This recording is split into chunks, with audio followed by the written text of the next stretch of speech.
This is the Revolution Roundtable, a weekly panel discussion of all the latest news, music, and world issues. Join us every week at 8 p.m. Eastern for great conversation. And now, here's your host, Craig Gador.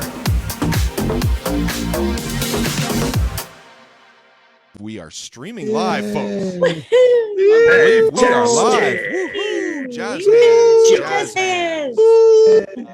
Looks like we're appearing on Twitch here. Yay, we are. They don't call us the professionals for nothing. That's right. Right? That's Absolutely. Right. They certainly wouldn't accuse me of being professional. That's for sure. DJ Craig G here, music director, Revolution Radio, and content producer, along with the Fun Facts Friday crew, James Dunn, Dimitri Alexiou.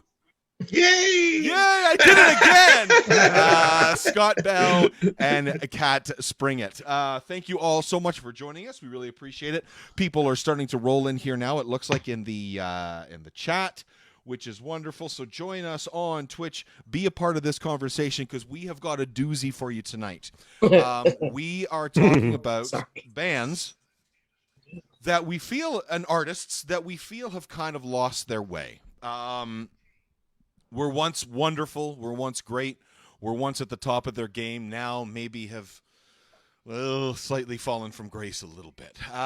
So we're going to, again, these are all personal opinions. This is the opinion of, in general, the panel.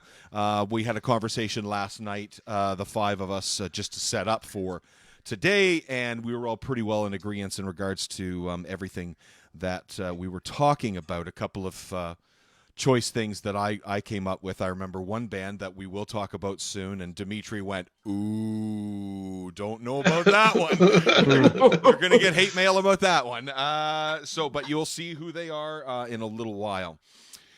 So we'll probably start, for me, this is where the conversation I wanted to start out with, essentially the band that I wanted to start out with. For me, I was a huge fan back in the day. Now, don't get me wrong. How many hours long is this show, Craig? Because yeah. Because this could just take the whole thing. This one band. We could just do right into it tomorrow. You'll see. We'll do our best to keep pushing on because I know Kat definitely has an artist she'd love to talk about who has completely lost their way. Oh my God. So, okay, you two. I'm just going to say it. I'm going to come out and say it. My good friend Derek Lewis is going to say, how dare you? So I have some musical examples here. I have some audio examples I would like to spin for everyone. And we're going to start out kind of not at the beginning, but with their earlier stuff, okay? Okay. How early? And, DJ Kitty, what's up? Hi, Kitty. Hi. We've already got DJ Hi, Kitty in the chat. Yay. That would be me. Oh, okay, Woo-hoo! I knew that. Stepping right in there. Here we go. So.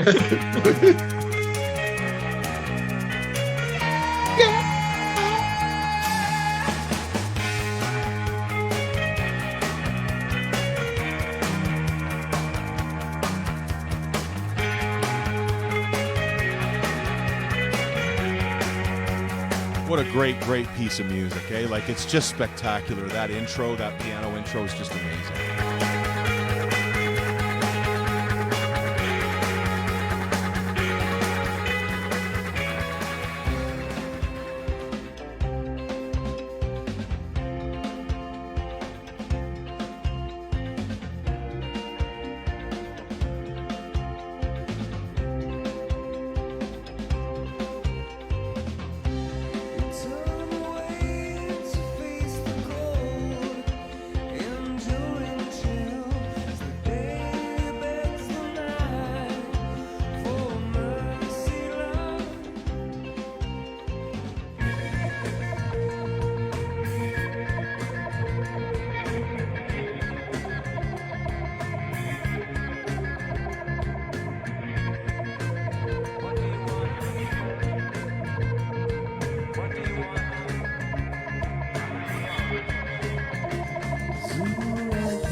play one more song here in just a second. So those 3 songs are just kind of a real kind of quick, broad example of this unbelievable catalog that they had. I was a huge fan all throughout October, War, Unforgettable Fire, what was it? Joshua Tree. Well, no, I know Joshua Tree. I haven't gotten that. No, the EPs. Wide Awake in America. Wide and Awake in America, Under a Blood Red Sky. Just everything that they had done. Then they get into the Joshua Tree, Unforgettable Fire, Rattle and Hum. Loved it all. And then this in 1991 absolutely kicked the shit out of me. It was so fucking good.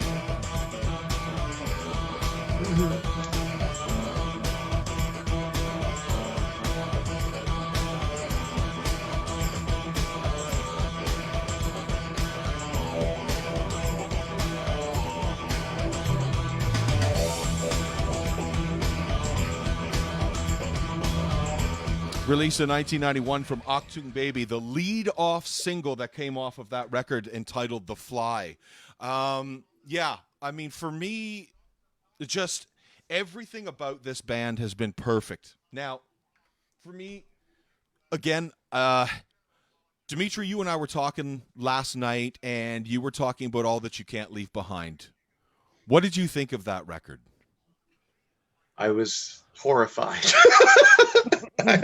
Right. I was so. It's like right. It's like the thing about you two, and like you can say whatever you want about the album Pop from 1996, all you want, right? Yeah. But the thing is, they were still trying something new. And all throughout their career, they were trying new things, new things. I thought Pop was a great record. I loved it. I thought I liked Pop a lot. Yeah. You know, I did. I don't really go back to it anymore. I don't find myself returning to listen to Pop anymore. Right. But the thing is, I respect it because they were trying something new. Mm-hmm. The thing about All That You Can't Leave Behind is that it was an album that sort of said, well, the last time we tried something new, we had diminishing returns. So now we're just going to give you what you expect. That was the first time you two ever made an album like that. This is what you expect of us. Right. You know, and that's not who they are. Do you think they were trying to almost kind of relive their Rattle and Hum and Joshua Tree days with that record? I don't feel like they were trying to relive those days. I just felt they were trying to do something safe. Oh, okay.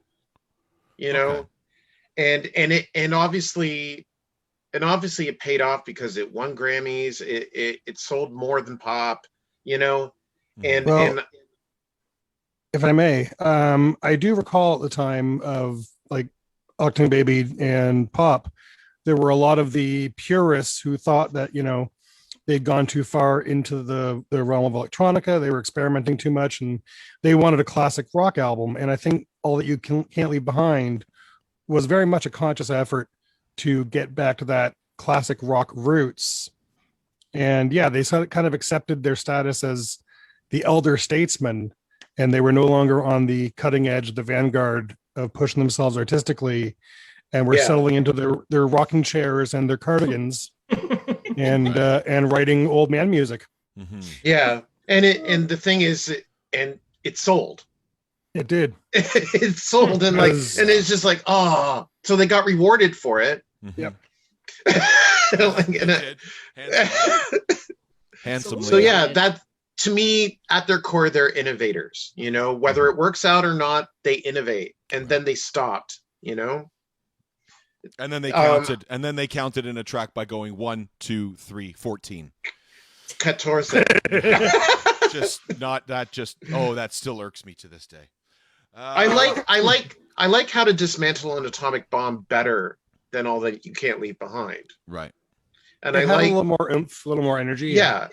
And I thought that No Line on the Horizon was better than How to Dismantle an Atomic Bomb. Mm-hmm. In fact, but then I think that with No Line on the Horizon, they started innovating again. Like they started taking a few more chances. Like Get on Your Boots, I thought like was they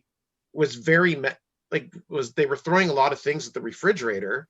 Yeah. And then and I kind of like the energy of that song, but then the fans hated that song. Right. Like, you know. There was So- I'm trying to think of I think it was from Songs of is it Songs of Innocence? Songs of Innocence. I'm trying to remember the name of the song now.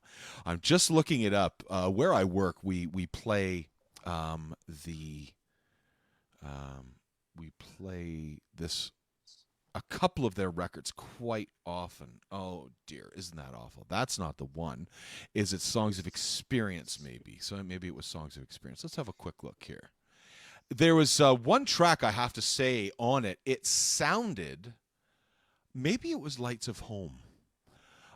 It sounded like something off of The Unforgettable Fire for me, like going way back into their catalog and kind of really sort of revisiting the great sounds that they used to have back in those days.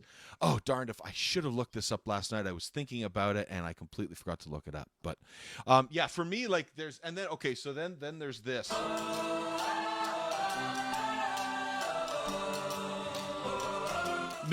Nope, sorry. Yeah. Yeah. Don't get it at all. Yeah. That's you too? Yeah. It sure is. Yeah. Okay, Yeah, just that's checking. that's from Songs of Innocence. Song's called The Miracle of Joey Ramone.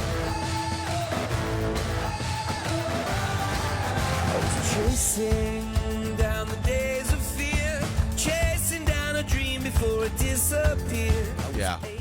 No. Sorry, I can't. So if I could hypothesize something, I think that maybe No Line on the Horizon was such a commercial bomb that they felt that they had to go back and give people what they expected again. Right. And so they kind of regressed into writing. Like I wish that U2 would stop trying to have hit songs at this point. Yeah, they've got enough money. Yeah. Just They don't need to try. sell. Don't try to write commercial.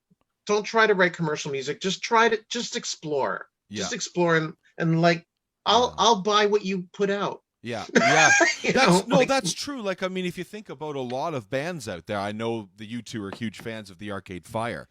I mean, I don't think the Arcade Fire is a band that actually on purpose writes hit songs. I think they just they're just such a huge musical collective. They basically just put together the songs that they all feel are right for the sound of Arcade Fire. And if people gravitate towards it, great. If they don't, great. I mean, it doesn't really matter. But it just, for me, for years now, for me, U2 has just felt like they're absolutely, just like you say, Dimitri, it's almost kind of like they're grasping for straws, kind of saying, oh, we're just going to throw this out to the world. Like they were famously interviewed on the Graham Norton show a number of years ago. And it was when they put their album up for free on everyone's iPod. Oh my God. And everyone was furious with them. So Graham Norton basically said, like, why did you do that? And Bono very cleverly said, we were afraid that no one wanted to hear a U2 record, ever again. So we're And gonna of course, force it and down. of course, and of course, Yeah. and of Eat course, it. Graham Norton very, very cleverly comes back and says, "Poor you two. You guys have had such bad luck that there's nothing that exactly." And of course, all the guys are sitting on the couch going, "Yeah, we know we screwed up. Like, what could we say, right?" So, yeah, it's just I don't know. It's just It was a douche move. yeah. Although- it was kind of I did briefly want that iPod that had the whole U2 catalog preloaded on it because I thought that was kind of neat. That special edition one. From a marketing perspective, absolutely, that's It was great. It was a But- good-looking iPod too, from what I remember. was. It was Yeah, a really it good was looking red. iPod. That's right. Yeah. You don't want you don't want your album to be known as bloatware, Yeah. right? Like, you'd Well, open up it's your too iPod and bad. be like, holy shit! Just Yeah. It's too bad. Okay, so as well, Dimitri, do you have anything else to say about U2? Or shall we move on? Can we take a quick sidetrack to the Passengers? Because I know we all have our own opinions about it. Good. Yeah, that's a forgotten project. Yep. That is a forgotten project. Now, the reason why I bring it up, and sorry, Dimitri, I'll let you carry on in a second. Just want to say that I get it. I know some of you, Craig, we're not particularly fans of it. No. But for me, funny enough, I already knew it was U2, but with guest performers and writers and whatnot. But it was interesting because, maybe some looked at it like they're getting a little too deep into themselves after the success of Achtung Baby. And like, what the hell are you guys doing? And yes, I know their drummer, Larry Mullen Jr., was not a fan himself of making that album. I thought, though, it was maybe sort of the most personal work of Bono and The Edge, just like Dimitri always says about Stan Lee with the Silver Surfer character and comic. And it might not be very well understood, but I think there was something there. And I agree with Dimitri. They were innovators. And the problem is, it certainly reflected back when they went to just under the YouTube moniker. They were just, as you said, Dimitri, it wasn't so much innovation anymore. It was, how many ways can we find commercial success that we don't need to achieve? So part of me, I know it's not a popular opinion, but I would like to see, even if it's like just Bono and The Edge, go and try something like the Passengers again. Doesn't have to be the Passengers logo. I completely agree. I think that they need to go and just follow their muses. Game. You see, for me, this was an interesting piece of music because I actually didn't hate it. Passengers as a whole, I couldn't stand. I just thought it was very clever. It's that classic quote from Larry Mullen that Passengers was art for art's sake. And I never really got it. But there's one song that I actually did get. I thought was an incredible piece of music. I thought Bono and the band just did an amazing performance of it. And it was this one. I'm not sure if you can hear this in the background. Mm-hmm. I think was this from a film that starred... I think this is from $1 Million Hotel. I think this is from $1 Million Hotel. Is that what it's from? Yeah. It... Great performance.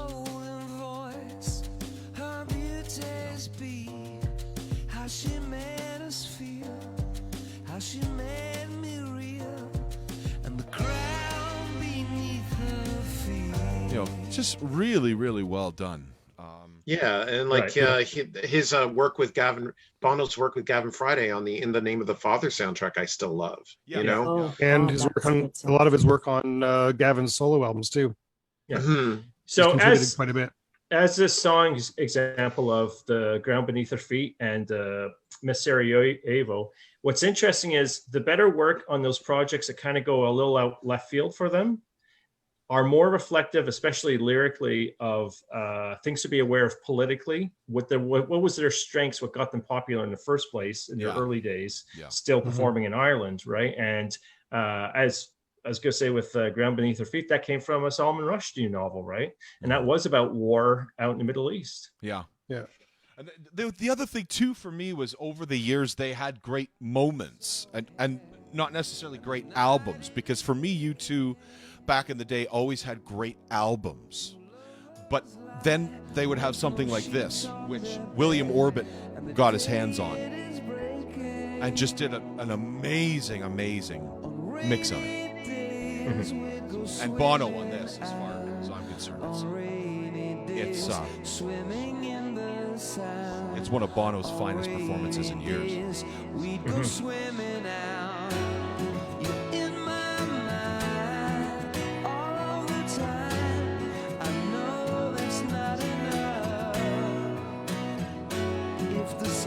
Great video too.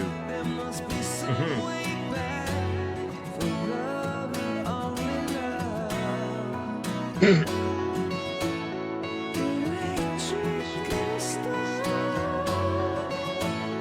I think that's is this from Gangs of New York? I think it might be. Or I'm Was not it sure. also- Oh, I think that was the bonus song on their second greatest hits Yeah, the album. second greatest hits. It was the one Yeah. new track. Yeah, Oh. I think that was. I think- that was the one with all the B sides, right? If I'm not mistaken. Yeah. Yeah.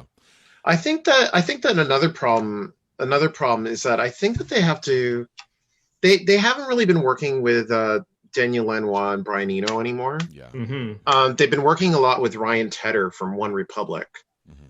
and I don't know why. Hey, Like call the that, hits, the hits. Yeah. I That's it.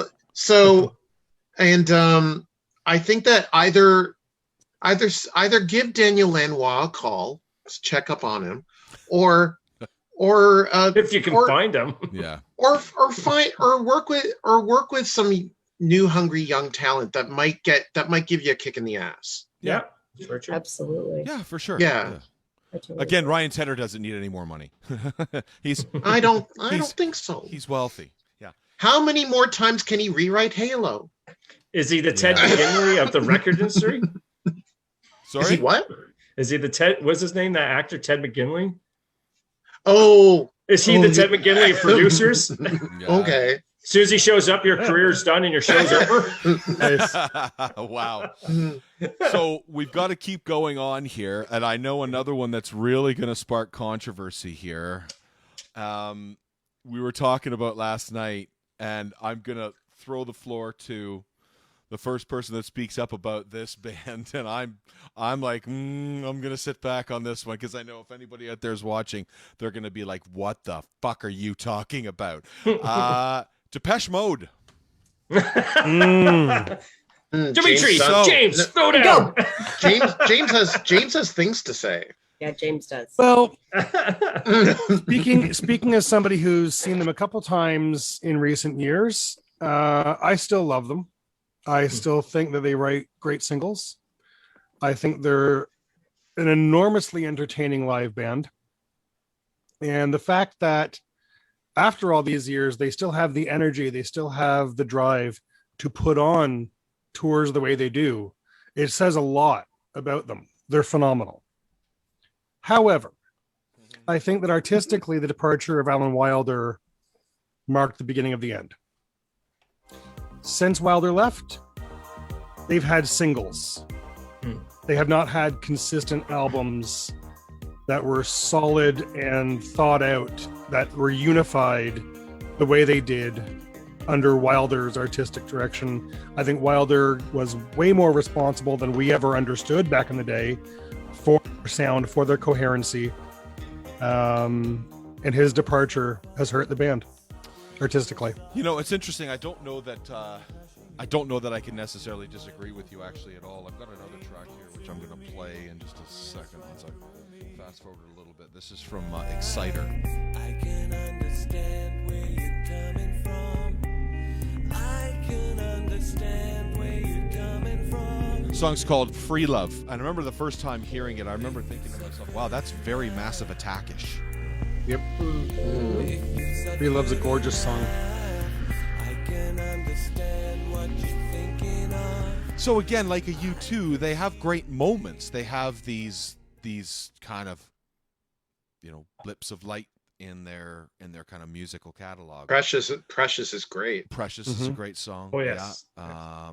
There's a bunch of them actually. There's a couple. Heavens. And they're Yeah. also still smart enough to hire some of the best remixers around. Yeah. If you look through their remixes, their B-sides, their singles, their box sets, there's some phenomenal remixes of their recent stuff. Well, they've always done that. That's Yeah. what they've always done. Yeah, Yeah. since So back in the days. I mean, I think somebody asked, I think it was Martin Gore, do you have any idea how many remixes there are of Strangelove? And he said, I think I stopped counting at about 35. So, so it's like, I mean, and again, talk about an amazing piece of music. So yeah, I don't know. I don't really think I can disagree with you on that one, James, at all. I totally understand where you're coming from. But they are still a great live band, just like you say. I still rank them in my Yeah. top 5 favorite bands of all time. Yeah. Well, yeah, they're great. Well, U2 still a great live band. They are. Yeah. They are. Absolutely. Yeah. They Mhm. can still do it. So can the Stones. I mean, okay. So Yeah. we were talking about so this is a Good category. segue. Here's a category that we said we have to talk about. All right. enough already. Yeah. The Rolling Stones, The Who, AC/DC, Bob Dylan, Metallica.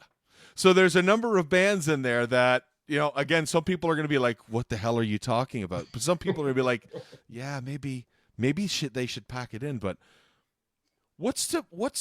does anybody, if you think about it, when somebody is a teacher, say they love teaching and they teach for 30 years, and then all of a sudden one day somebody says to you, here you go, here's a sweet pension, and you don't have to work anymore. And that teacher's like, but I want to work. I'm bored, right? Mhm. I can still do it. I'm still a teacher. Could the same thing be said for even a senior citizen like Mick Jagger or Keith Richards? Like, I mean, if you think about it, really, they're still able to do it. I think the main times- problem. Sorry, go ahead. Kat. No, you go ahead, Scott. Okay, I was just going to say it's a great point, Craig, because in society we like to, and for good reason, revere our artists, our poets, our actors, our writers, because they speak for us no matter who we are, no matter what kind of media outlet. And yes, you kind of want the best people to be representing and not the weirdos of extreme right thinking on certain things politically. But in terms of just general pop culture and media, yeah, those are the people that represent us most, especially as we do our jobs in our lives, like you said, teachers or doctors or whoever. And when you, in those positions, want to stop learning, then it is time for you to retire, regardless of your age, because you're no longer being inspired and willing to accept that other people have stuff to tell you that's going to help you help other people. Yeah. But we are almost lost the passion kind of thing for it. Exactly. Yeah. But it's weird to say, the fans know when their favorite bands are over the hills, they say, or they've just, as we're talking already about bands like U2, who they could maybe come back and do another like great set of music, but maybe not a full great album. Who knows? But yeah, when you get to the age and the a massive reputation internationally, like the Rolling Stones, for example, how do you talk those type of people to maybe say, hey, you know what? You might be great producers. You might be great songwriters. You might be great at touring, but please, for the love of God, stop putting out singles and albums. Right. Yeah, exactly. Yeah, it is tough. And to say to Mick Jagger, I mean, fuck, the guy's, how old is Mick now? He's in his 70s. He's in his 70s, right? So the guy still looks great on stage. I remember they did a show before COVID hit. I can't remember. I don't know if any of you went to it. But I work in retail, and I had a lot of people coming into my store afterwards, for a couple of days afterwards, talking about it and just saying they've still fucking got it. And they were, one of the things that they did at the beginning of the tour was they would say to their fan base, if in all your different cities, we're going to give you a list of songs and you can vote on them. But we're also going to give you a little section at the bottom of maybe say 5 tunes where we haven't written anything down, and you can all vote on it. The number one song that people wanted to hear at the Toronto show that popped up on the screen was She's a Rainbow. Ooh. Nice. And that's always been a favorite. That's one of my favorite Stones tunes, right? Yeah. And Mick Jagger very famously kind of looks at the screen, and then he looks at the audience, and then he looks at Keith Richards and he goes, I don't think I remember the lyrics to that song. And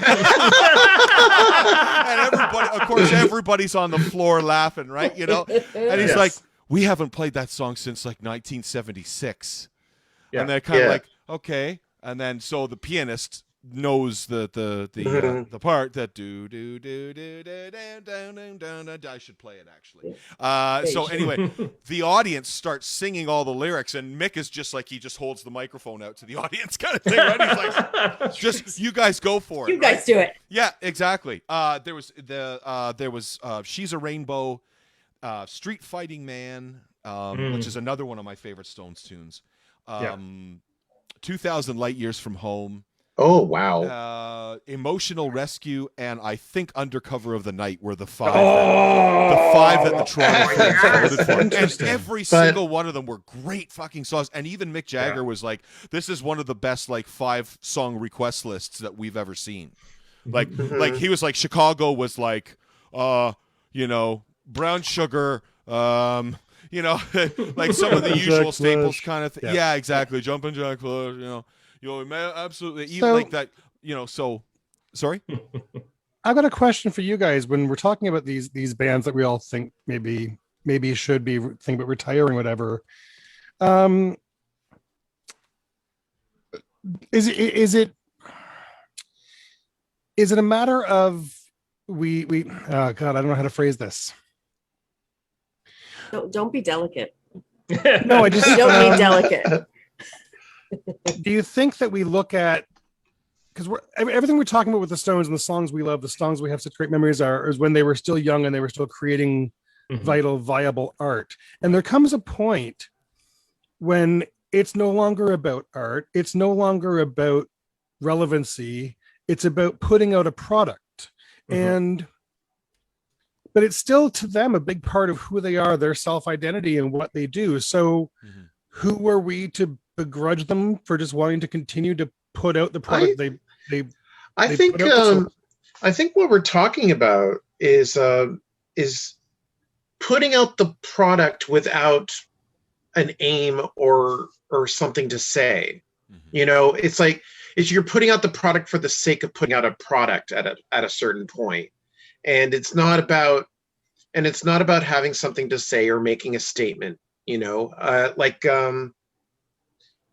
in 2016, the most recent Rolling Stones album is a very orthodox blues album called Blue and Lonesome.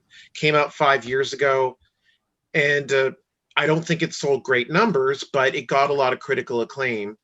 And I think that it's because Mick and Keith sat down and said, "What was this band about in the first place?" Yeah, you know, and then like they had a project. They had a project and they had a specific aim about that project.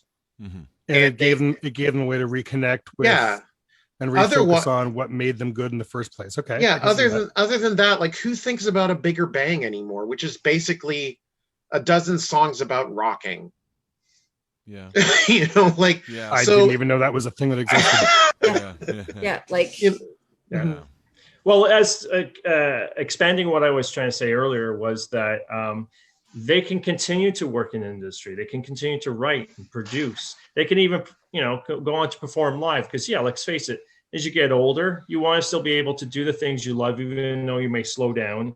You know, you may not be able to, as Dimitri is suggesting, be as creative outlet-wise. And as James, as you're saying, it's profound for them to still play songs that take them back to that time period when they were the studs. You know, they were the pop stars or the rock stars that everybody put their light upon. But I think, as what Dimitri might be trying to say, but definitely what I feel is that, you know, as we get older in life, just like teachers and doctors or anybody in any position that they're professional at, they're skilled at, and they've done it for many years, there's a point where you go from being the performer or the player or the worker to the mentor, to the teacher, like in meaning like you're teaching up and coming pop stars or rock stars or whoever to carry on with a sense of the importance of your position in society, especially representing the voice of many people or your actual generation. And also to, not to say you have to write like the Rolling Stones, but if Mick Jagger and Keith Richards can teach younger musicians who are now getting record deals, hey, these are the things to be aware of. Watch out for the dangers of drugs or overdoing the alcohol. Watch out for the sharks that want to be your agents or the record executives. You know, that would be fantastic. And in fact, I'm actually surprised there isn't an institution, whether it be in Hollywood or in New York or in London or France or wherever, or in Canada, where people can come to get mentorship from the older established acts who are willing to work a semester or give advice or create videos to go and view online type of thing. So yeah, it's not to take away from people who still want to output new music, but let's face it, even Paul McCartney himself, who still is, funny enough, putting out new albums, he is increasingly working with and appearing as a studio musician for new acts, especially acts who have never been heard before or haven't made it big. And he's lending his name and his talents to helping them get international recognition, or at least in their own country if they're very local to their town or city. Mm-hmm. Yeah, no, that's a good point. You know, I actually just looked up something online. Two artists that went way before their time. It would be really, really interesting to see what they would be doing these days, because they would be the elder statesmen. This year, on May the 21st, the Notorious B.I.G. would have been 49. Wow. So he would have been almost 50. That makes sense. Yep. Yeah. And it would have been so interesting to see what he was doing with music, if he was still, if he was actually still doing something. Chances are, honestly, I believe he probably still would have been relevant. If we're talking about stuff like this, and I forgot to bring this up yesterday, like look at Queen. Yeah. Oh yeah. Okay. So Queen hasn't put out obviously studio albums since Freddie passed, but then they picked up someone like Adam Lambert, right? Who apparently he's great. I've seen clips, like there's like YouTube videos and stuff on Netflix, and seeing him as the new front runner for Queen kind of gave Queen new life again. Yeah. Right. Because they literally, like Freddie's passing just like wrecked everyone. And, I mean, someone could say, well, maybe Brian May should hang it up. No right? way. He's too cool. But okay. But too cool. So there's an interesting point, kind of like what James was saying, is that it was like, no, he's cool.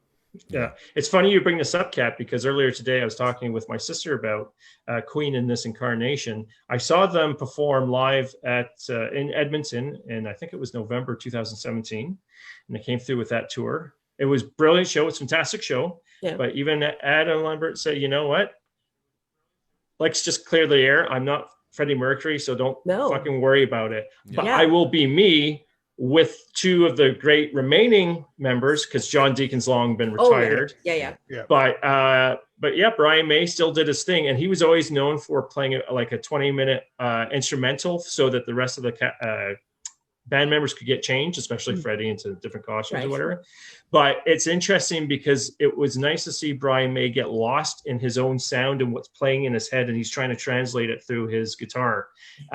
So that's nice to see. But I mean, again, I don't know if it's because they were a very educated band. They all met in college and they continued their own studies. I mean, Brian May and his dad built that famous guitar he's played his entire career, because they're sound engineers. Yeah. And they him and Roger Taylor have definitely contributed to trying to give lessons, whether it be through videos or meetings with certain schools. So they're the type of people that I'm kind of explaining, which I think a lot of musicians in their generation and people who will eventually become their age should do, on top of, play for fun, but don't worry about putting out the hits. Even though, funny enough, Roger Taylor is putting out a solo album this month. But that's a project for him. And he says, I'm not worried about touring it. I just want to make music that came to me, and I'm not worried about making it sound like Queen. That's not what my aim is. It's just my personal reflection of my emotions and how to put it onto tape. But then there's sad examples. Like, I think that after Malcolm Young died, I think that AC/DC isn't AC/DC anymore. And then I'm thinking, like, Angus doesn't need this band to operate under the name AC/DC anymore. Like, that was a band he had with his brother. His brother's gone. Yeah. Well, even when Axl Rose took over, when they originally fired. It wasn't Guns N' Roses. Yeah, it wasn't. Yeah. I don't give a shit AC/DC. What anybody out there It wasn't says. AC. It wasn't AC/DC. It wasn't AC/DC. Yeah. Mm-hmm. The interesting thing. But the thing is, they're still going. He's going without Malcolm as AC/DC, and I'm like, it's kind of like after Glenn Frey died. Yes. And after Glenn Frey died, and the Eagles replaced Glenn Frey with Steve Wariner, and I'm like, no, that's not the Eagles. No, it's not. I mean, when John Bonham died, Led Zeppelin said, But like we're done. And I that mean, was Yeah, we're done. correct. Well, That was like, correct. We can't. know? We like nobody else. I mean, there's a million other drummers that can play as well as John Bonham, but they're not Bonzo. So Robert Yeah. Plant was mortally wounded when Bonzo died because he and Mhm. John Bonham were they're really close. So And yeah, Journey, yeah. Journey, Plant was the just like, same "We're done." thing. Like when Steve Perry had to leave Journey because of Yeah. health issues. The right? drummer Steve Smith actually left because he was like, Journey Yeah. isn't Journey without Steve Perry, so I'm out. Exactly. But Yeah, and but he Steve left. Perry was Journey's second singer. So Yeah. I don't know. He It's wasn't like the founder. Yeah, Fair. but Fair. he made them, I guess. Well, not Yeah. him alone, but they were most successful with him as a vocalist. Yeah. And that's when you think of Journey, you think of Steve Perry. A few of you were touching on this before about, who are we to judge somebody, especially like I was talking about a teacher always wants to teach and all of that type of stuff. If you think about it this way, because, I know that you guys are all big movie buffs. No one's going to tell Robert Redford to stop acting no matter how old he is. Right? Well, yeah. No No, one's gonna. but No one's he gonna also- tell. No one's gonna tell any actor. But he's not But trying he's to not play a acting 25-year-old.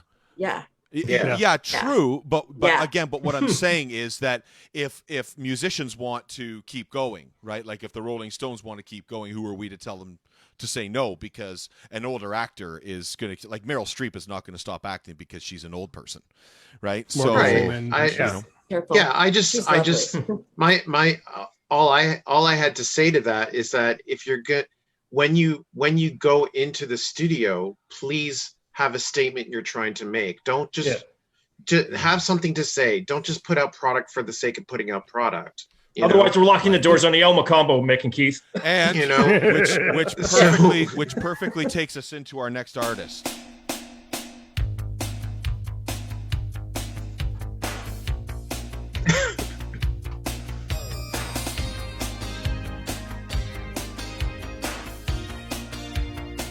Let's fast forward a bit.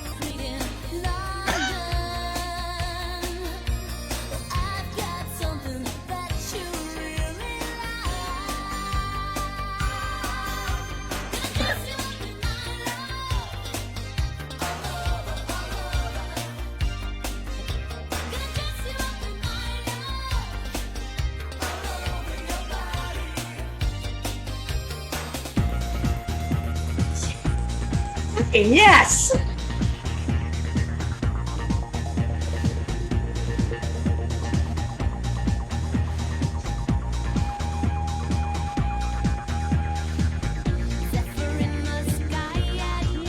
This may be one of my favorite cover songs that people don't realize is a cover song. What? What? Sorry, that was louder than I expected. What did you just say? What are you talking Did about? I just caught you both on that one. Nice. It's just This like, one's a cover. All right. Sorry, guys. All right. Whenever Craig is all right. So, but you're gonna have to explain. Yeah. It is a reinterpretation. It's a cover / reinterpretation of an older song. I'm looking it up right now. I forget the artist's name, but it's a 60s folk song that William Orbit played for her. Well, it's not a shock that Madonna likes to steal. And now, And send your hate mail to fucking me because we'll talk about it all day. and here Well, we what go. is the right? What are the? Well, we. No.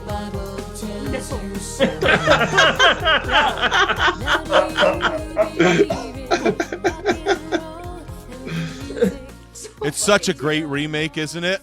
Sorry. Ooh, Shut up. I'm sorry. Good I, thing almost, she- I threw up Good in my thing mouth a she- little. Oh. Good thing she took Valium before she started singing Oh it. my Jeez. God. Oh my fuck. It's like is when Dimitri fucking sang awesome. karaoke about all the lyrics, you know. Oh, it is Oh, just Dimitri. terrible.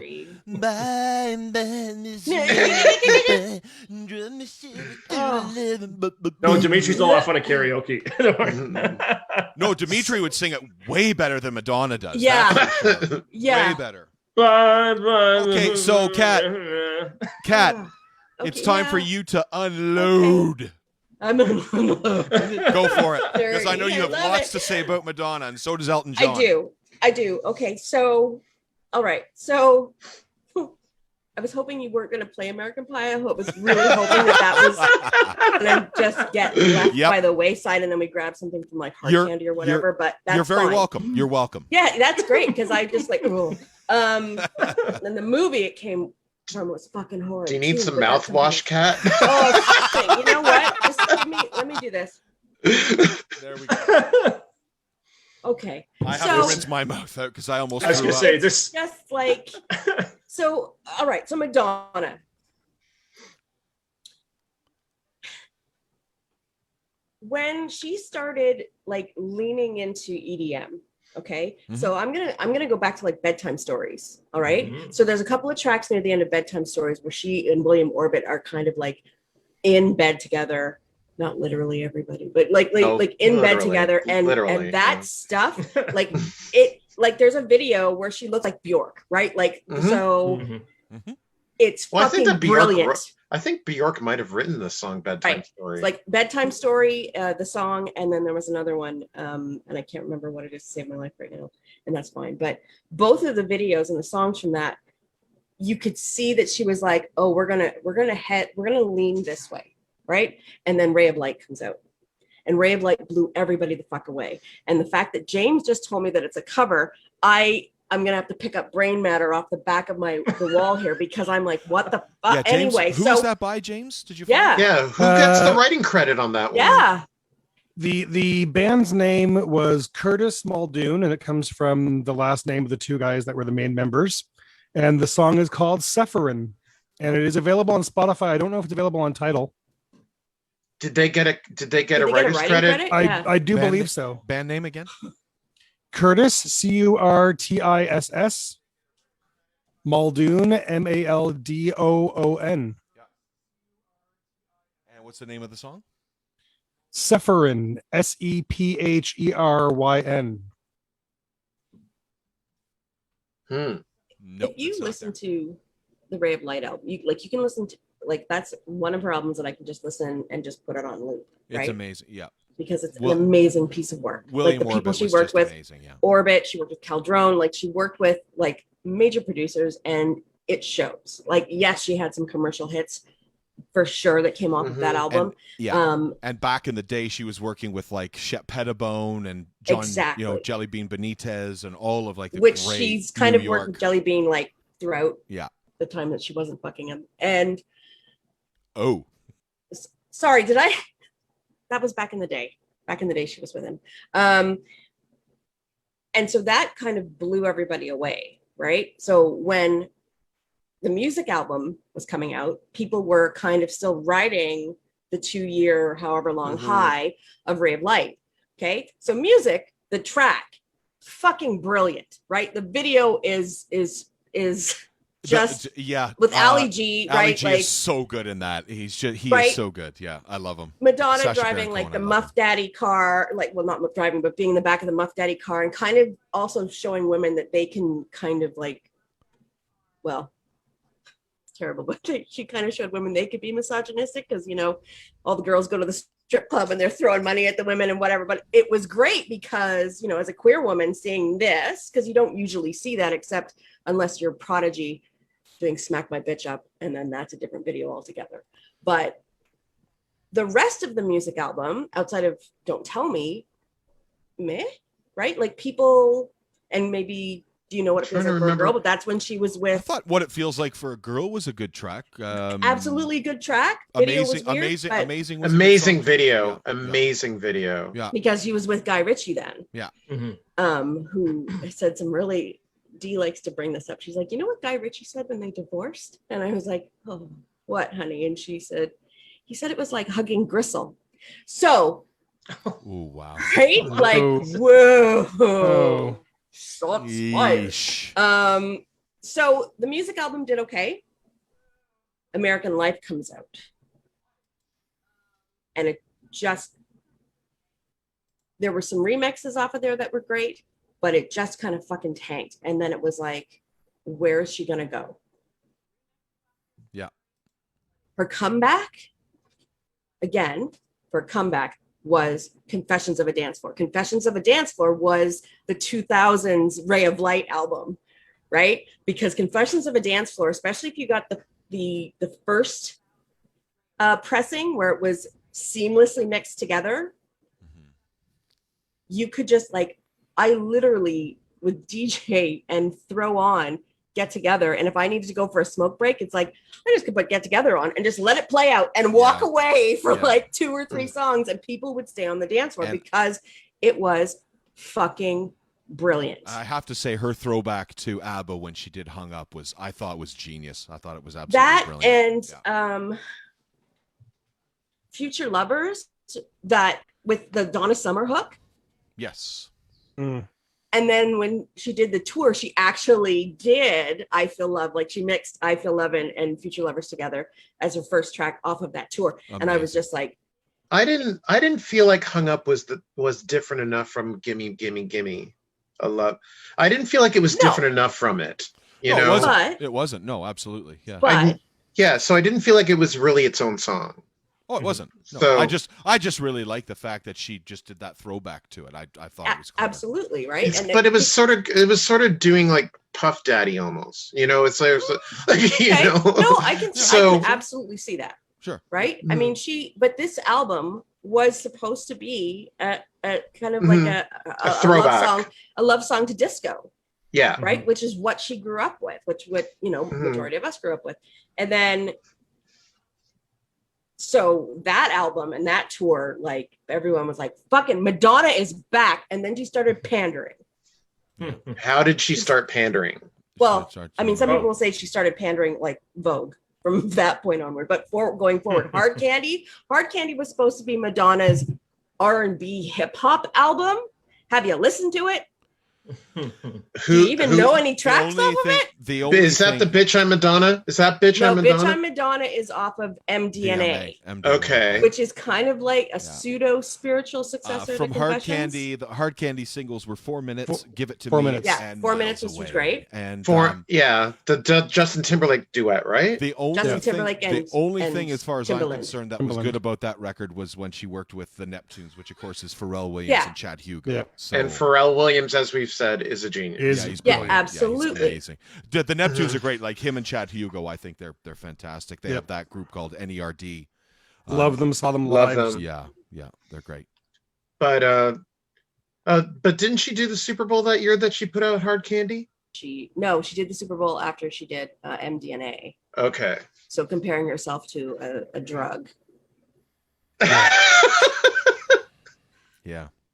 So what do you want me to say about that in the next 2 minutes? So a couple of tracks on that album, absolutely fucking amazeballs. I'm a Sinner, brilliant.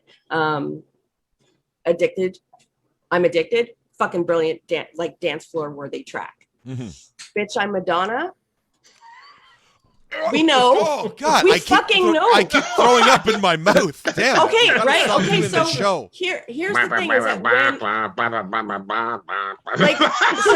that she's when she started with her, she's great. Oh, did you just put it on, Craig? I don't know. Yeah, right.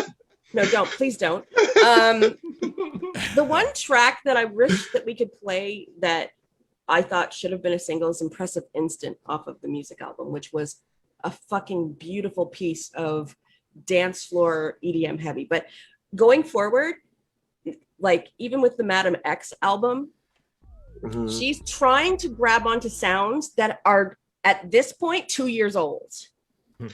Right? But isn't Madam X like now a complete departure?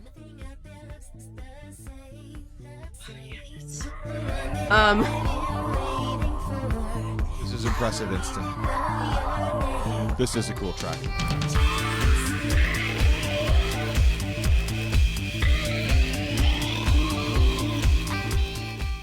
Like that is still reminiscent of what was happening on Ray of Light. Yeah. Right?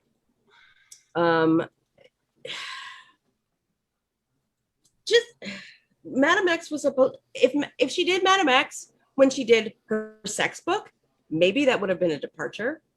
Okay.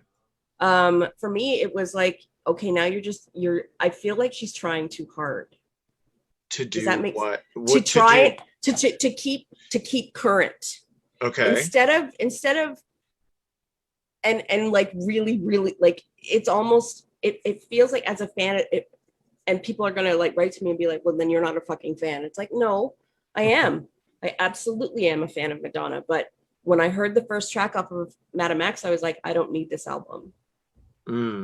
Which is painful to say, right? When As you start a DJ. getting to that point, where you can say, I don't need this record, that's, I think, when I would say an artist has lost their way. And I'm sorry if that sounds too harsh. I don't mean it to. It's just for me. And you have to remember, like as a DJ, I have like this little gay boy inside me that's like Madonna forever, right? Like, okay, but what else does he do? Is that the only thing he says? no, he does other things. But that's for another show. Inquiring minds want to know. Oh, That's another. I have a friend on the phone here. Just saying. That's another show altogether. And that'll get cut by the CRTC. Absolutely. That falls under Bill C-10. Yeah, absolutely it does. But that's it. I think when you get to that point where like what Craig said, where you don't need the album, where you feel like you can hear a track on that and be like, I know where this is going and it's not where I want to go with you as an artist. And that hurts. Yeah. As a fan, that hurts because, and I'm not expecting, Madonna to pander to me or like, do you know what I mean? Like, because from what I've heard from Madam X, and I have not heard the entire album, but like because I got bored a bit. Okay, but it's like that's it. No, that's it right there, Dimitri. Go. But she is obviously had some very heady concepts going into this album, and so like there's some really obtuse poetry that she's spouting and everything, and there's a certain level of pretension, but she's been pretentious for a while now. So absolutely she has. Sorry, yeah, she absolutely has been pretentious for a while. I mean, some people will say that was when she was with Guy Ritchie and being in the UK, and all of a sudden Madonna became British for like a year. She started directing movies and like oh, you can't send me away, I'm British. Yeah, right. As it's the Simpsons, Here's something to still be said about Madonna. So I'm just going to go through the weekly sales chart performance for Madame X. I'm going to give you their peak position and the countries that we're talking about. Number one in Argentina, number 2 in Australia, number 2 in Belgium, number 2 in Canada. In France, it was number 4, 5 in Germany, 8 in Ireland, in Japan, 11th. Because it's interesting because I know that there's a lot of Japanese kind of like Japanese people like our age that just love Madonna. Lithuanian albums. The Lithuanian albums chart, it peaked at number 68. In South Korea, it peaked at number 85. But in the United States, it debuted at number 1. Yeah, not reached number 1. It debuted at number 1. Absolutely. So it that's debuted the at number power. 1. How long did it that's stay the there? Power that she still has, probably 2 days or whatever. Again, I'm not trying to sound like a bitch, right? Like it's you debuted at number 1 because you advertise on Instagram and Snapchat and to all the people under the age of fucking 35 with artists that they recognize that you're working with, and you fucking just you opened up your phone and you were thrown up on by Madonna, right? Yeah. So great. You debuted at number 1. Where are you now? The one I wanted to throw up on was MIA when she gave the finger during that Super Bowl performance. Exactly. What an idiot. So, what the fuck? Ooh, that was so cool, MIA. So badass. That's right. I just made a jerk off sign on Revolution. And that's fine because I would have done the exact same thing. That was so cool, MIA. Wow, great. But maybe a little gay boy and Cat appreciated that, Greg. I don't know. But who hasn't seen the finger? Like, why did that appall everybody? Like, because it's so stupid. It's the Super Bowl. Because it was stupid. Like, why? They saw a nipple a couple years before. Right. But they haven't recovered from that. Dimitri, that was supposed to be a part of the performance. Somebody giving the camera the finger is not a part of the performance. Like Madonna was. Madonna was like, Why the fuck did she do that? Like, that's I think so stupid. I don't know. What an I'm idiot.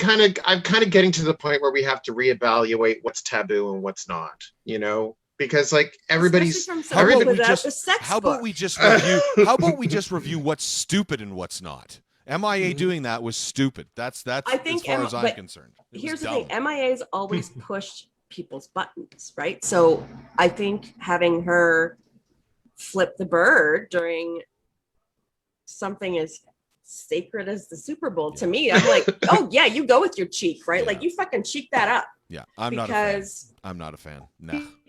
Don't worry, Next. Dimitri. We know Next. your hair's taboo. Next, Dimitri, would you like to Oh. talk about the bare naked ladies? oh god, Oh, so and I think Scott might have some things to say too. I remember. All right. Drove downtown in the rain. 9:30 Oh my God, on a so good. Tuesday. Such a great song. sorry, so Check good. out late night record shop. Always remind me of 333 Young Street. Call it impulsive, Yeah. call it compulsive, Yeah, yeah. call it insane. When And then I'm another song for me that I surrounded, I adored. I don't know what you guys thought of. I loved it. I always loved this song. It is funny, yeah. I love this song. I really do. Like this part. Let's just give everybody context so people know what this actually is if you haven't heard it.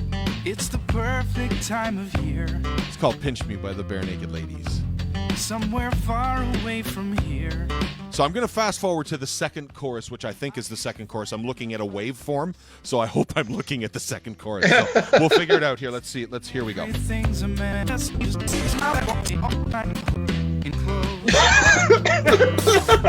Climb the stairs away the afternoon. Here we go. Second chorus. It's like a dream you're trying to remember, but it's gone. Then you're trying to scream, but it only comes out as a yawn when you're trying to see the world beyond your front door.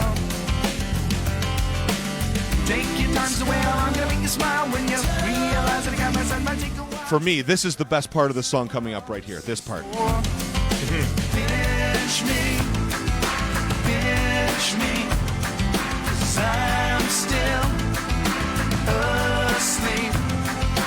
Please, God, tell me that I'm still asleep. I just love that part. I really do. Now, let's keep going. Are you ready, Dimitri? Here we go. Better chance you're gonna buy it at the mall, but it's Oh!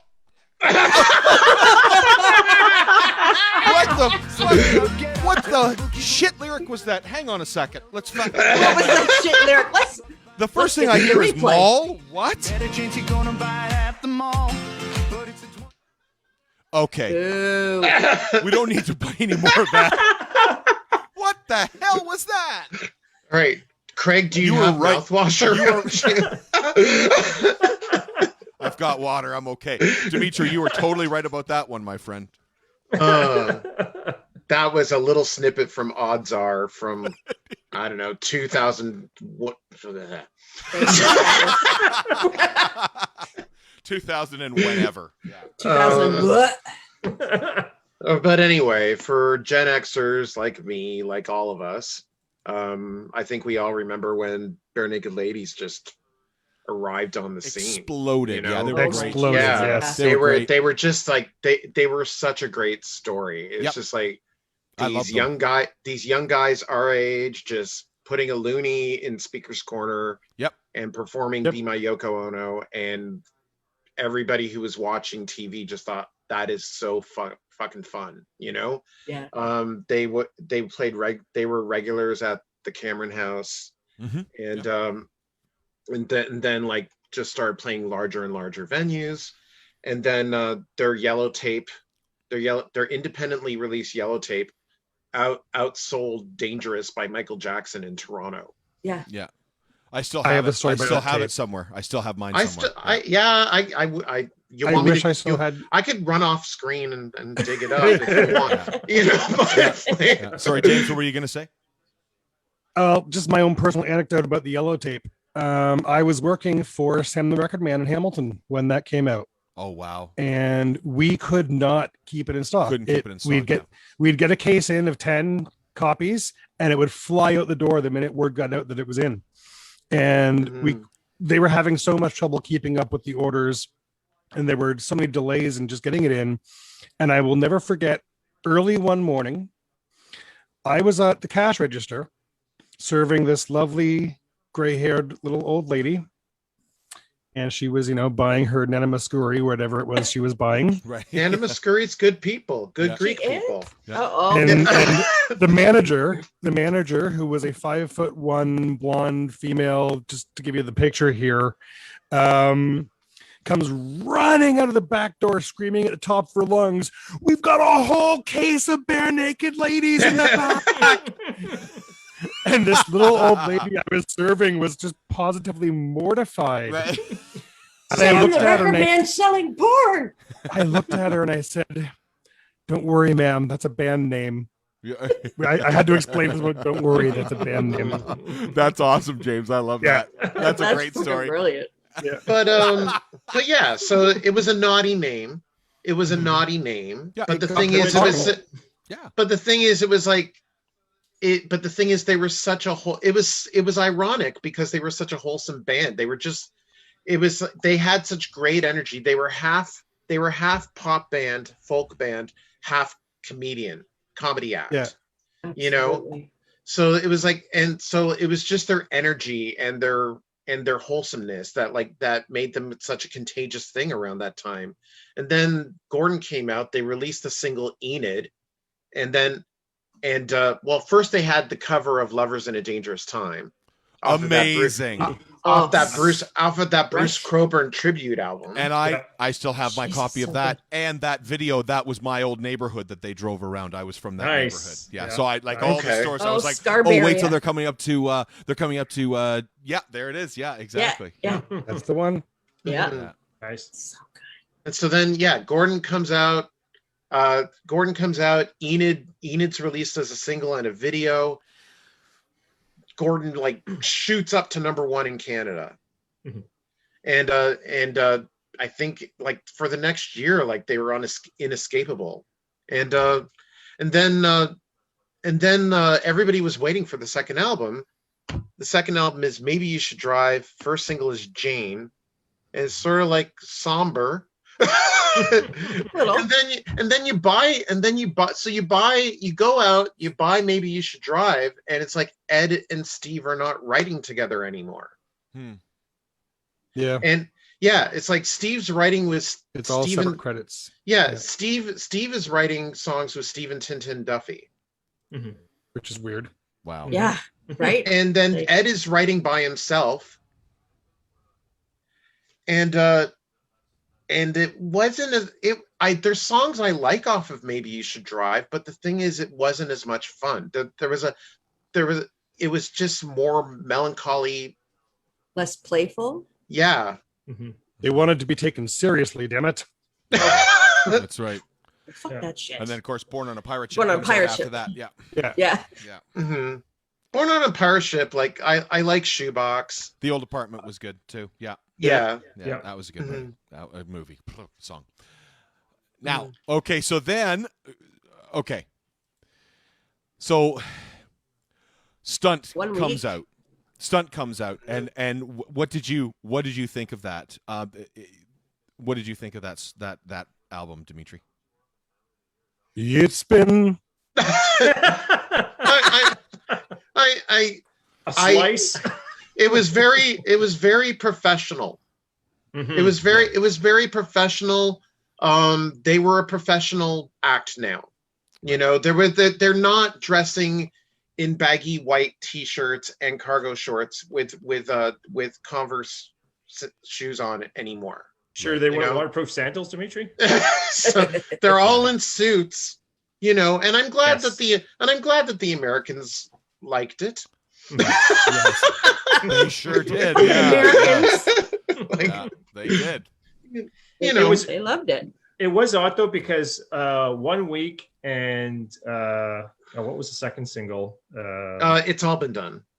They were actually they were designed to sound a little more like the earlier days. There were a lot more kind of pops and maybe even hooks that were very poppy. playful, Oh, yeah. playful hooks. Very yeah. playful, yeah.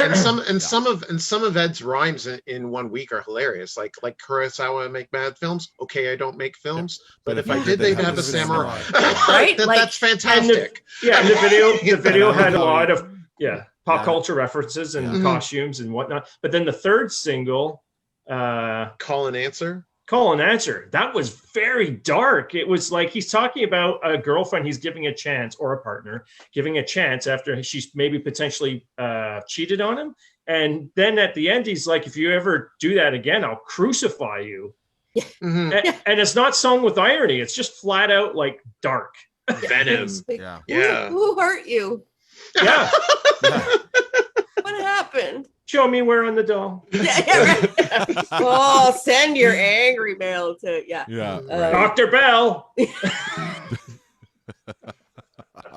Did they Well- did they touch you there? Yeah. Did they touch you there?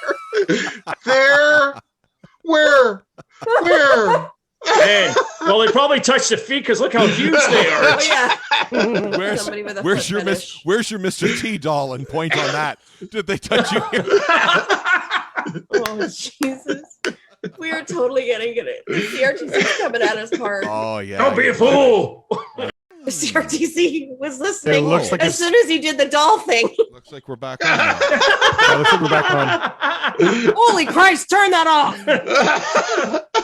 Well, All sorry right, about our that. first So action apparently- is Wait a Bill minute, there's an CU10. unmarked van outside That's of my right, house. yeah, Bill C10 got us, folks. Yeah, talking about BNL. No, I was just saying. I there's been a few Bare Naked Ladies tunes over the years that I've had no problem with whatsoever. So, thanks, Jen. Thanks for letting us know, hon. Are we back? Are we back? We are we're back Yeah, online. we're good. Awesome. We're good. So we're just going to keep rocking and rolling here. Now, what else was I going to say? Oh, okay. This is the next artist that we're going to get to, and then we're going to think about talking about the death of songwriting, and then we'll probably wrap it up. But we've got one more here that I think it was Mr. Scott Bell brought up last night, and I have to agree with him because I thought his early stuff was fantastic, and then just completely just went to shit.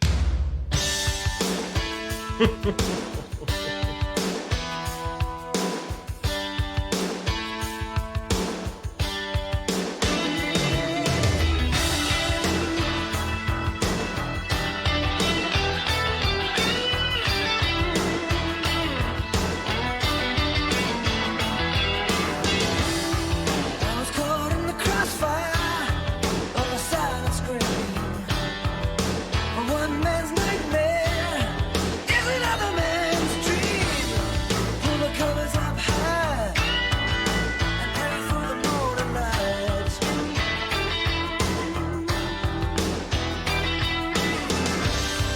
'Cause you're living alone in the heat of the night.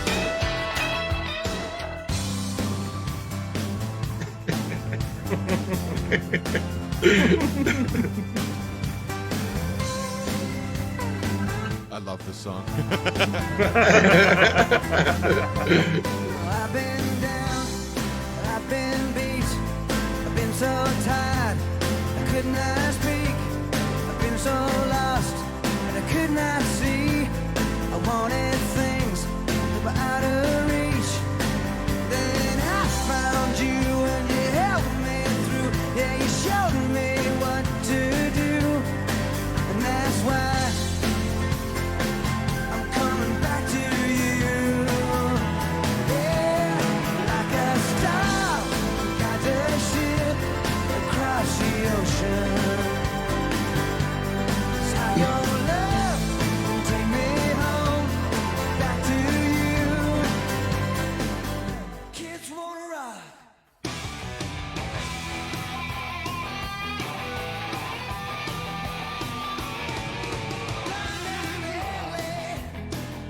Talking about the new wave. For a couple of bucks, you get a weird haircut. Nope. Nope. That's as bad as Let's Get Rocked by Def Leppard. Literally. Yeah. As bad as Let's Get Rocked. What was by that? Def Leppard. That's that- the Kids but Wanna that's- Rock. That's from Reckless. Yeah. Well, thank So- God he ended up working with Mutt Lange later. I mean, it was like a marriage made in heaven.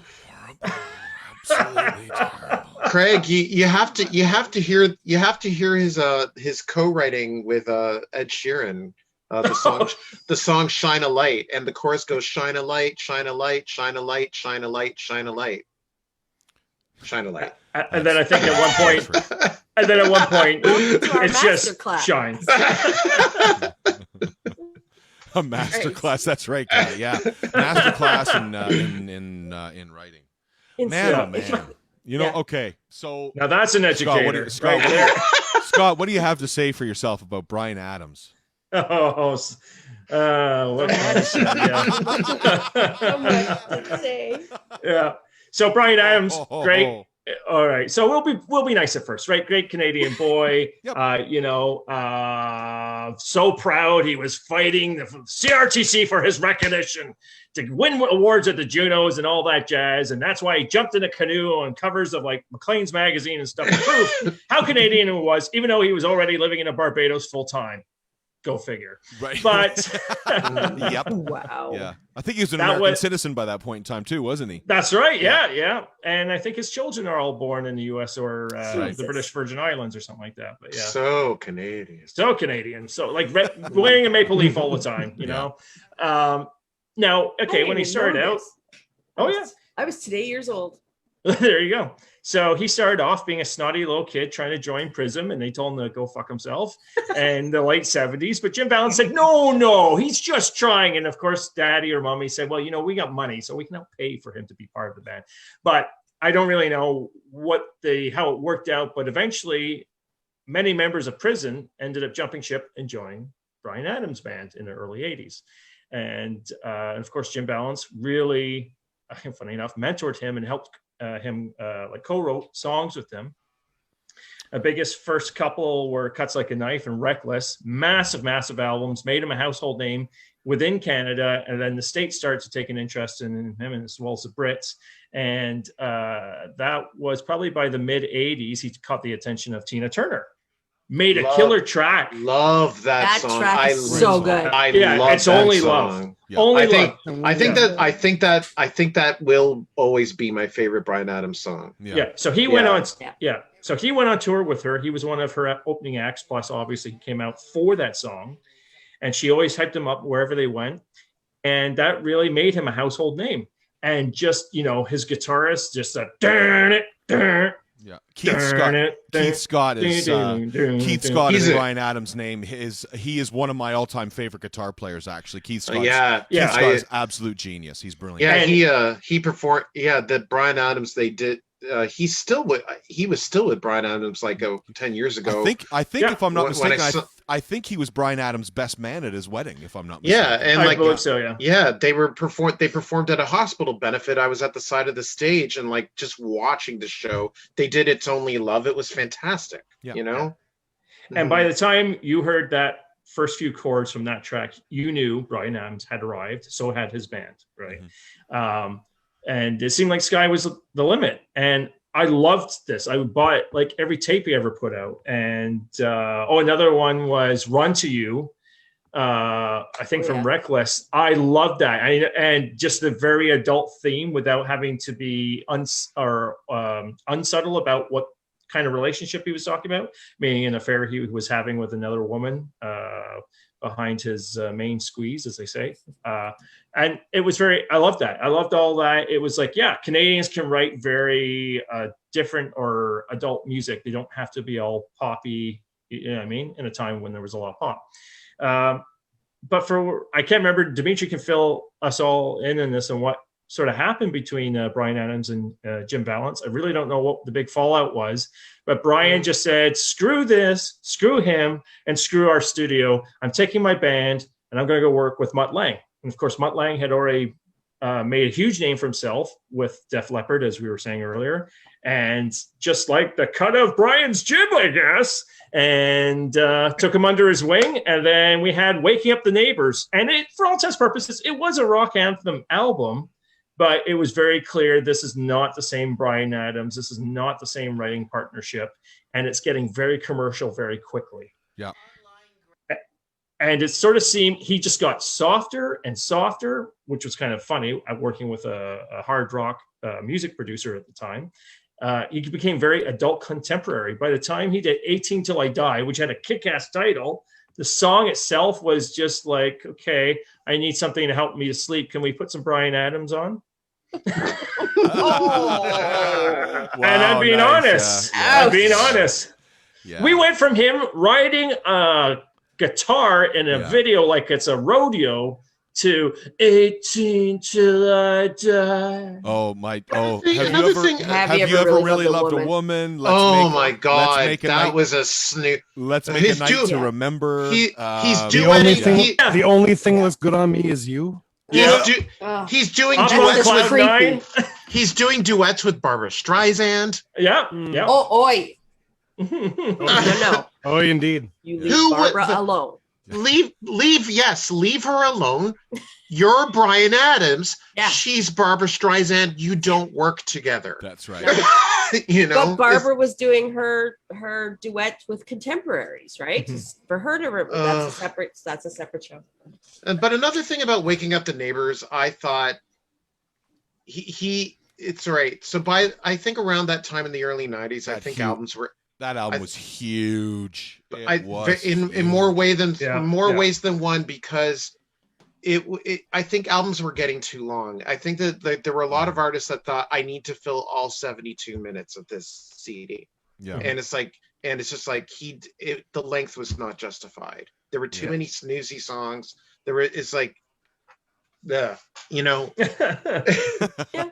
I bought that. I probably listened to that entire album like maybe 3 times, Right. and have not heard it in decades. You know. What's interesting is on that Ed Sheeran album, Shine a Light, Shine a Light, Jim Vallance actually returned working with him, not just Ed Sheeran. Oh, really? So And Jim Vallance ended up helping to write "Shine a Light, Shine a Light, Shine a Light, Shine a Light." Wait for it.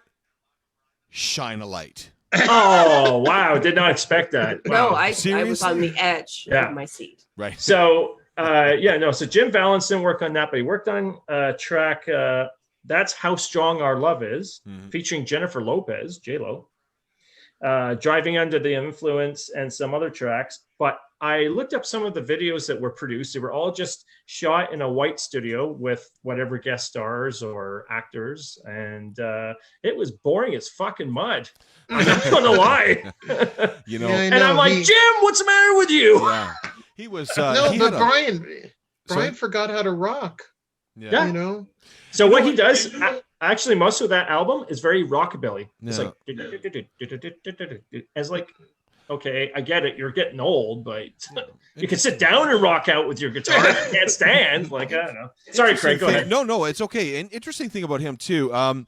He had real success with a couple of his live albums. I remember one that came back out in, I think it was 2003, and it was a drummer that I absolutely adore. His name is Mickey Curry, and Mickey Curry has played drums for Bryan Adams for years, as well as Keith Scott. It was Mickey Curry, Keith Scott, and Bryan Adams playing bass guitar, and they did an album. I remember it was on television, and it was Bryan Adams live at Slane Castle. But the actual record that was released was the live at the Budokan. And I remember hearing, and the track listing is literally just a what's what of his most popular tracks, but the 3 of them sounded fucking great. Like, I mean, they were so good. Like, both Mickey Curry and Keith Scott can do background vocals for Bryan. So just like how professional it sounded, and just literally a 3-piece band. It was like watching Muse on stage playing like Bryan Adams tracks. It was amazing. And yeah, just I like that was another time I just instantly got so much more respect for the guitarist Keith Scott, because his playing on that record was just incredible. Yeah. Now, it's not to say that, because you're always looking for the best in for me, what were my music heroes in my youth and partly in my teens. And I get it.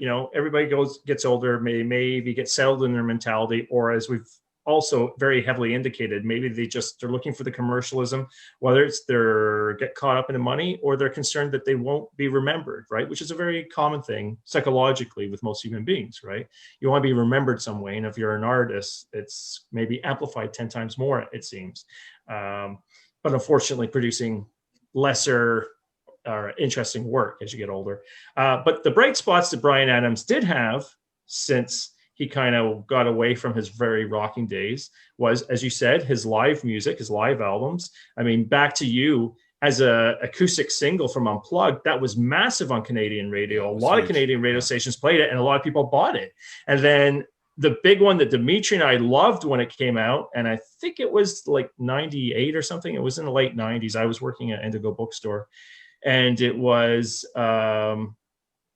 Baby When You're Gone, featuring Sporty Spice, Melanie Chisholm. Yeah. Holy moly. Yeah. Everybody thought Great that was song. going to be him going back to his kind of Jim Valens days. you know, Yeah, but- exactly. And his video was very stylized. Like I remember, Oh, yeah. I remember being like, "Ooh, Bryan Adams with eye makeup on? That's hot!" Like Yeah. he Yeah, and he had totally the remade himself. And I've got something for you. Sorry, keep going, Kat. Sorry, I apologize. Oh no, I was just saying, like he totally remade himself for that video, and Mm-hmm. to kind of make bring relevancy to his music again to his fans like Scott and Dimitri, right? Like and it was an amazing song. Like I was blown away by it being more pop influenced, right? See if you guys remember this track. This was Chicane featuring Bryan Adams.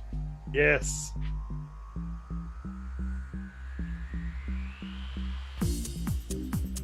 I think DJ Forces might have played this in a set at some point. Yeah. Just a few weeks ago. Yep. Yeah. Oh, did you? Yeah, you played this? Yeah. Yeah.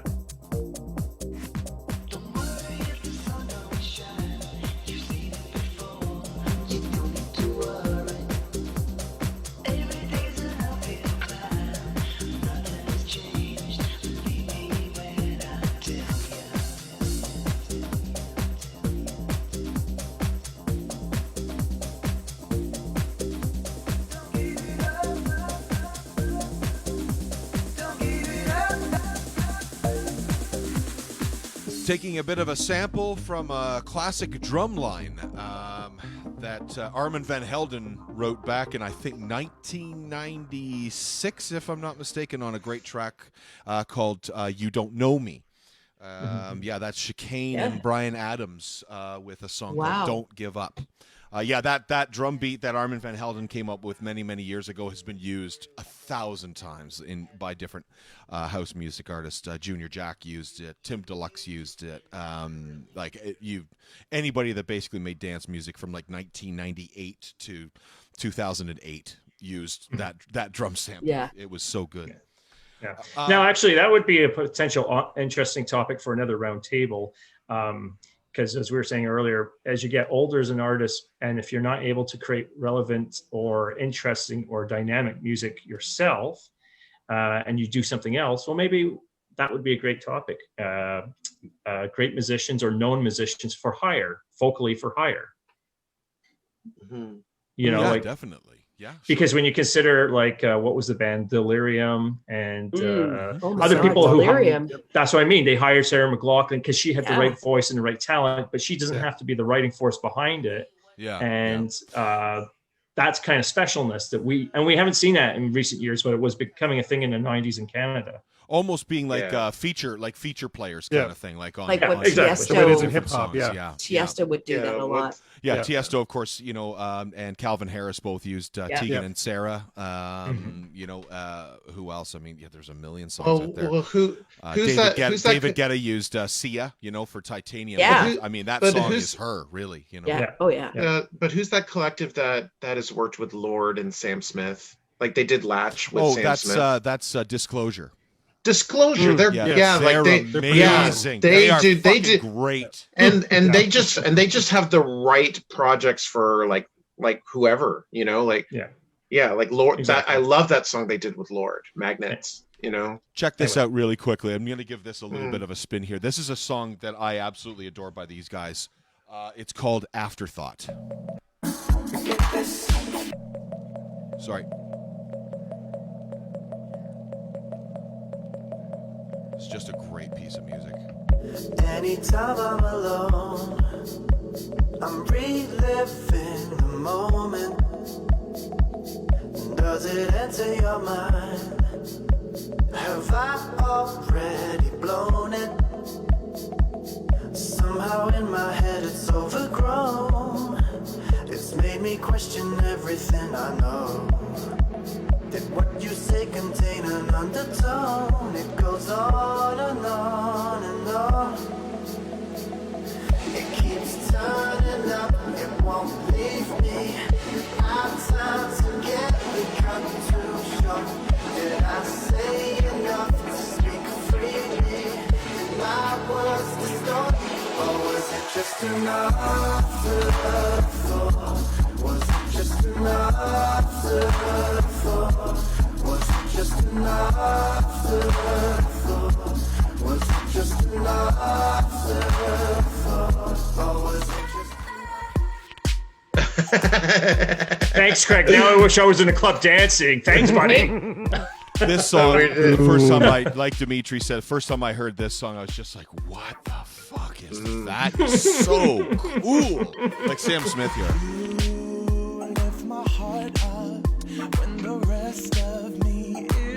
What a voice.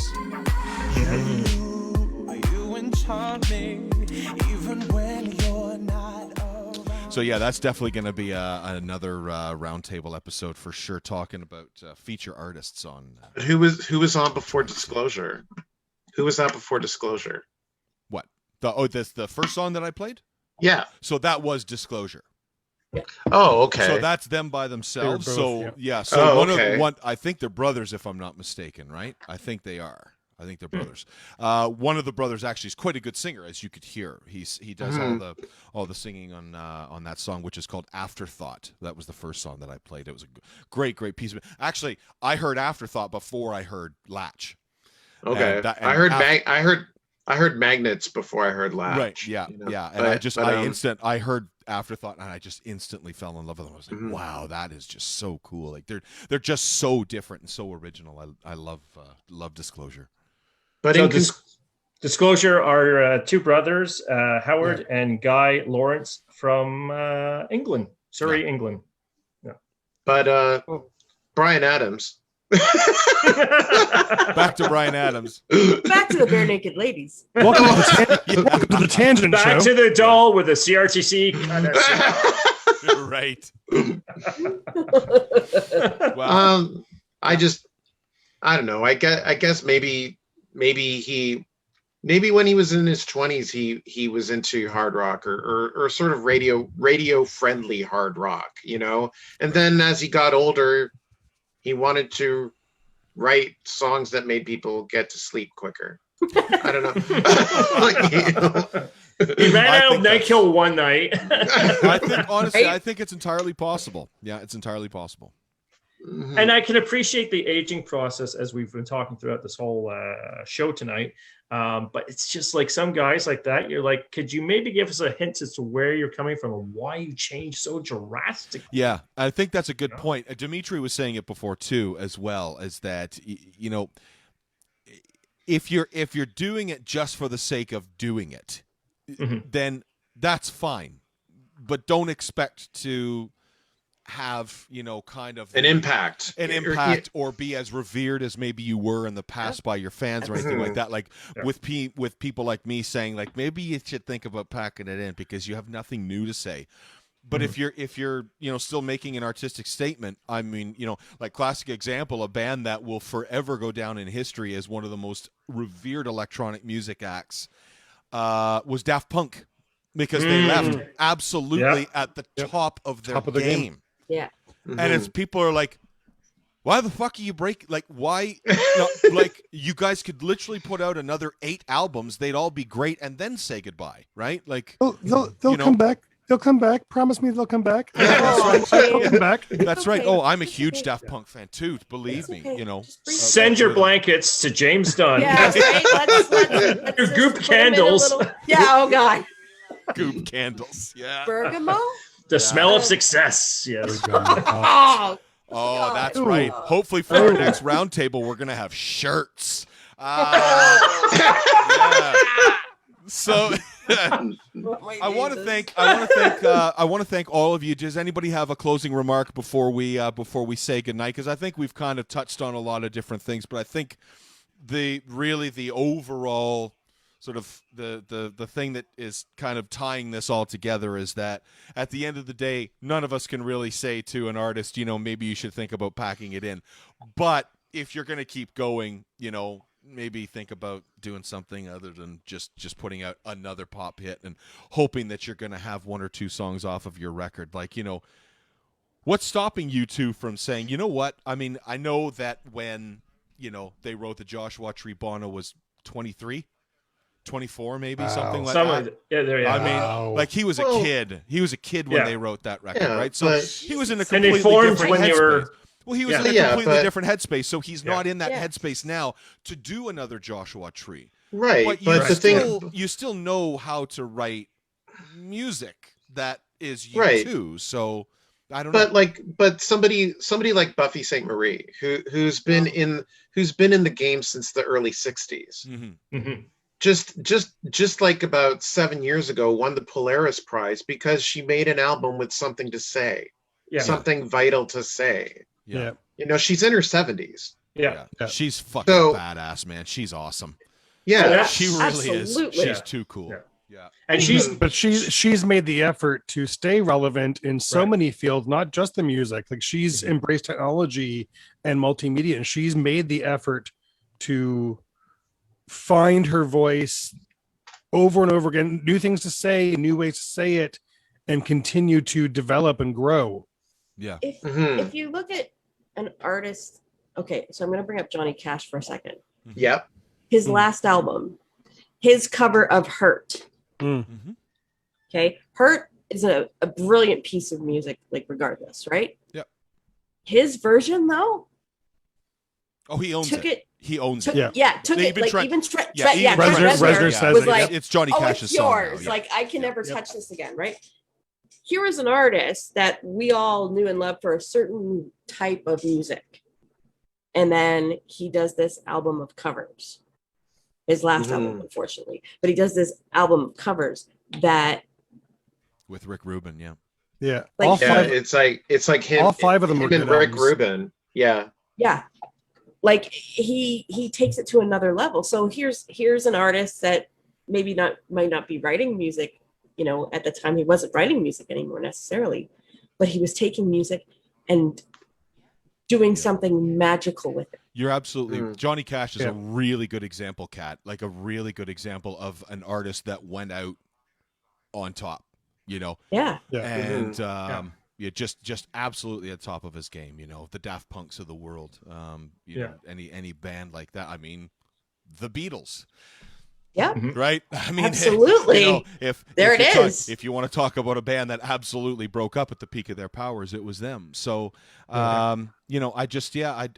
would really love. I think Dimitri is absolutely 100% right. I would love to see you two say, "Fuck it, let's get Eno, let's get Lanois, Yeah. let's get back in the studio and see what we can do." Yeah. Add to what Dimitri said about Buffy St. Marie, woman is now 80 years old. Oh my That's it. gosh. Wow. Yeah. What's interesting is, I guess it was about 2010, a tribe called Red, which I now believe Henneken Nation or something, they've renamed themselves, remarketed themselves. But again, when they were known as a tribe called Red, they had taken some of her known tracks and made electronic, remixes of it. And yes, certainly because she was a hero to them and helped bring her music to the younger generations. And they didn't do it to disrespect her, but it was certainly favorable because she turned around in 2015 and let's see, album called Power in the Blood. Yeah. And that was heavily influenced by that ability of A Tribe Called Red to use modern machinery, computers, and keyboards to make her message brand new, like words, lyrics, mass marketable, but still true to herself and her sound, because she did use a lot of traditional indigenous throat calling and musical sounds as backdrop to the electronica. And they've played that album's worth of tracks on CKUA, which is a local Edmonton for the University of Alberta radio station. And she's very popular because that music is getting out there because of the university station. So when you see somebody like that, you say, yeah, you're a person I would never, ever dare dream of saying anything of, maybe you should be, a writer and producer instead of a songwriter still. But unfortunately, she's so rare. You know what I mean? It's like not a lot of people from her generation back to people who are now in their 60s are really doing Bryan Adams. Yeah. Who I would tell, stop doing it. Give me your damn guitar. Yeah. Get out of this room. Yeah. Do me a favor. Call up Jim. Fuck off. Go drink with him. Call up Valance again. Yeah, exactly. Yeah. That's interesting. I mean, that's it's a really good point. I think those artists that just, like you say, have it. Yeah. Leonard Cohen went out. Yeah. A class act until the end. But to be clear about that, too, David Bowie as well. Yeah. And to be clear about Bowie's Leonard final Cohen, album was such a definitive statement. Like, what a way to go out. Yeah. But Leonard Cohen, again, that's another Canadian who said, you know what? I know I might not be able to fully write songs anymore, so I'm going to go to the power of youth, or at least great songwriters. Because he worked with his son, and I think he worked with another musician. So he flat out, I have got co-writing credits. I didn't write all of this. And of course, that last album he did, You Want It Darker, that was just killer. That was like probably the best album he ever wrote. And it was his last one, like months before he died. And it's like, I totally applaud that. You two, you can go fucking sit in the bar with Brian and commiserate. We love you. Just don't fucking write, okay? That's right, yeah. Send your hate mail to Dr. Bell. Yeah. Dr. Bell. Dr. Bell in Leslieville. So I would love to say huge thanks to Kat, Scott, Dimitri, and James. Thank you also very, very, very much for another lively discussion here on Revolution Roundtable. And we had a few comments on Facebook, which is going to be awesome. Give me a couple of days. Give me a couple of days. I will have this episode fixed up and put onto YouTube. And we'll have episode 9 on YouTube, and we'll definitely have discussions on YouTube in the comments section. Also going to be starting a blog, which I'm going to be getting everyone here for Fun Fact Fridays and tonight's Revolution Roundtable broadcast to start doing some blogging with us, because I think that we've all got lots to say, and and Revolution Radio is a fun platform. So don't forget, www.revolutionradio.live is the website where you get all of the links to listen to our 24/7 music channel, 24 hours a day, 7 days a week. We will be back on the air with a program on Fun Fact Fridays this Friday, starting at maybe, we'll see. We're not exactly sure. Probably 10 o'clock. Probably still the same time. Because I just realized I'm working until 9, so we're starting at 10. So, yeah. Well, there you go. There's the answer. And there it is. There it is, exactly. And I'm going to have a chat with my friends about that show as soon as we jump off air, because they don't know what it is yet. So we're going to talk about it in a second. Once again, thank you so much. We really appreciate you tuning in, and have yourselves a wonderful evening, and we will talk to you again very soon here on Revolution Roundtable. Good night, everybody.